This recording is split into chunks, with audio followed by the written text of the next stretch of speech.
এটা নিয়ে কি করবেন? না, বিভিন্ন স্টেট থেকে সাধারণ মানুষ তারা বলছে না তো, এটা বিজেপি আরএসএস করছে। বাংলা ভাষায় কথা বললেই বলছে এরা বাংলাদেশের লোক, এবং এদের মধ্যে বিশেষ করে তারা খুঁজবার চেষ্টা করে যারা মুসলিম। এখন দেখেছেন আপনারা, পশ্চিমবাংলার মুখ্যমন্ত্রী তিনি উল্লেখ করে বলেছেন গত 21 তারিখ তিনি বাজেট শহরে বিরাট বড় জনসভায় করেছেন বাৎসরিক কর্মসূচি, তাতে তিনি উল্লেখ করছেন কি হচ্ছে আমাদের রাজ্যে এই জিনিস করবার জন্য কোনো কোনো সংগঠন এই স্লোগান তুলবার চেষ্টা করছে। মুসলিম অংশের বাংলা, বাংলা ভাষা তার মাতৃভাষা, সেই ভাষায় কথা বললেই সে বাংলাদেশি হয়ে গেল। এটা কি স্থিতি? কি হচ্ছে?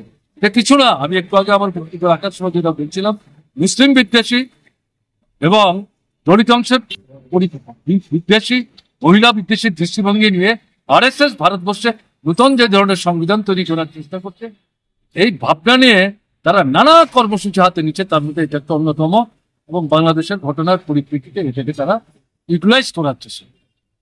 এটা ঠিক না, আমরা এটা সমর্থন করি, আমরা প্রতিবাদ করছি।